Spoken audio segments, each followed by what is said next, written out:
अस्सलाम वालेकुम। मैं हूं अब्दुल रब और आप देख रहे हैं अब्दुल रब एक्सप्लेन्स। आज जैसे कि आपने थंबनेल पे देखा है कि हम इस सवाल के जवाब बात ढूंढेंगे कि डॉलर सस्ता कब होता है और कैसे होता है। सबसे पहले इस चीज़ को समझने के लिए हम ये समझें कि चीज़ महंगी क्यों होती है। आपने ये देखा होगा कि शहर में किसी भी मार्केट में अगर कोई चीज़ शार्ट हो जाए या शार्ट कर दी जाए किसी भी सबब के तहत, तो उसकी कीमत थोड़ी सी ऊपर हो जाती है। वो इस वजह से क्योंकि जब वो चीज़ शार्ट होती है तो वो क्वांटिटी वाइज बहुत कम रह जाती है मार्केट में, जबकि उसके ख़रीदने वाले बहुत होते हैं।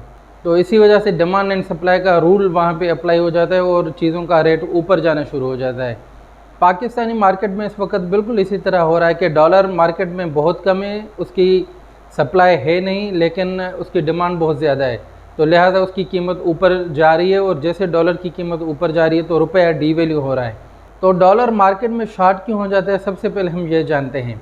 जब कोई भी मुल्क पूरी दुनिया को जो चीज़ें एक्सपोर्ट कर रहा होता है, वो एक्सपोर्ट्स उसी मुल्क के इंपोर्ट के मुकाबले में बहुत कम हो जाएं, मतलब आप चीज़ें बेचें नहीं पूरी दुनिया को, बल्कि आप सारी दुनिया से सिर्फ ख़रीदते ही जाएं, तो अल्टीमेटली ये होता है कि आपका पैसा जाता रहता है क्योंकि आप ख़रीद रहे हैं चीज़ें, जबकि आपके पास पैसा आता नहीं है क्योंकि आपके पास बेचने को या कुछ है नहीं, या अगर है तो बहुत ही कम है। तो जब आप चीज़ें ख़रीद रहे हैं और बेच रहे हैं, उनके दरमियान जब फ़र्क बहुत ज़्यादा हो जाए तो आपके पैसे खर्च हो जाते हैं।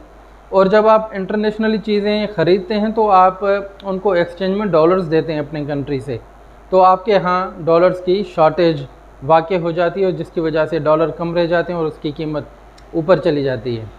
दूसरी वजह डॉलर की शॉर्टेज की ये है कि ओवरसीज़ पाकिस्तानी जो बाहर रहते हैं, वो पाकिस्तान में जब पैसे भेज रहे हैं वो डॉलर्स में नहीं भेज रहे, या वो इलीगल तरीके से वहाँ से पैसे ट्रांसफ़र कर रहे हैं। क्योंकि इलीगली पैसा आ रहा है तो मुल्क में वो डॉलर आ नहीं रहा है, और जब डॉलर नहीं आएगा तो अगेन डॉलर की शॉर्टेज जो है मार्केट में वो बरकरार रहेगी। इसी वजह से फिर डॉलर की कीमत ऊपर जाएगी।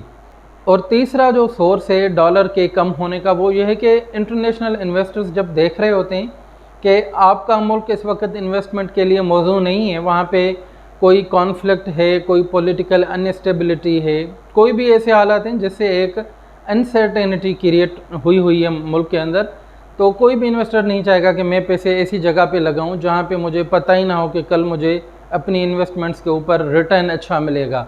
तो क्योंकि पूरी दुनिया से इन्वेस्टर्स ने हाथ खड़े किए हुए हैं, वो पैसे बेच नहीं रहे, पाकिस्तान कोई इन्वेस्टमेंट नहीं हो रही, क्योंकि पैसे नहीं भेजे जा रहे और इन्वेस्टमेंट नहीं हो रही, तो लिहाजा अगेन डॉलर की शॉर्टेज जो है मार्केट में वो बरकरार है। और जब तक ये शॉर्टेज मार्केट में बरकरार रहेगी, डॉलर की कीमत ऊपर ही जाती रहेगी। तो अब हम बहुत नज़दीक पहुंच गए हैं कि किस तरह रुपए की कदर में इस्तेहकाम आया, रुपया बेहतरी की तरफ जाए और डॉलर सस्ता होना शुरू हो। उसके यही 3 जवाब आते हैं कि आपकी गवर्नमेंट, आप जिस भी कंट्री में हैं, आपकी गवर्नमेंट इंडस्ट्री के ऊपर काम करे और ख़ास तौर पे मैन्युफैक्चरिंग इंडस्ट्री के ऊपर काम करे, चीज़ें बनाने पे ज़ोर दिया जाए और वो चीज़ें पूरी दुनिया में हम बेचें, एक्सपोर्ट करें। जैसे एक्सपोर्ट करेंगे तो वहाँ से हमें आमदनी होगी और वो आमदनी डॉलर्स में होगी।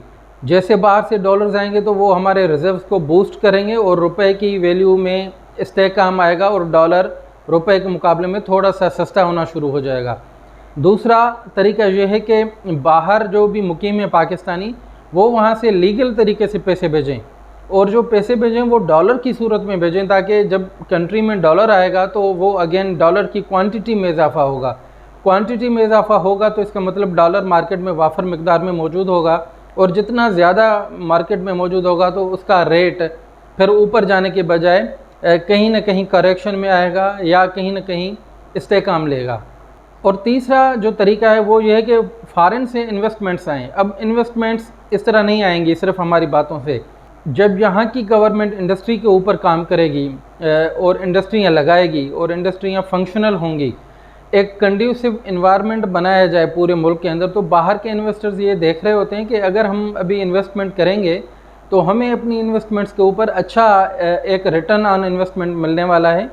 तो सिर्फ़ और सिर्फ यही पॉइंट उनको अट्रैक्ट करेगा कि वो यहाँ पर इन्वेस्टमेंट्स लाएं।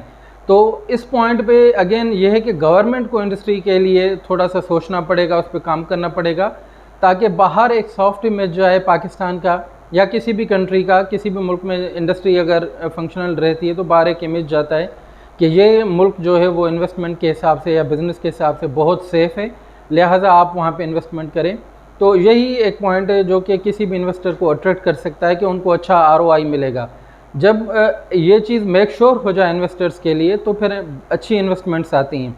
जब बाहर से इन्वेस्टमेंट्स आती हैं तो वो ज़ाहिरी बात है फ़ॉरेन करेंसी में आएगी, और जैसे वो फ़ॉरेन करेंसीज़ के पैसे पाकिस्तान में रिज़र्व्स में ऐड होंगे तो डॉलर्स अगेन क्वांटिटी में इंक्रीज़ होंगे, और हमारे यहाँ डॉलर और रुपए के जो फ़र्क है वो फ़र्क थोड़ा सा कम होना शुरू हो जाएगा, और डॉलर इस वक्त जो एक पीक पकड़ रहा है वो कम होगी और डॉलर सस्ता होगा।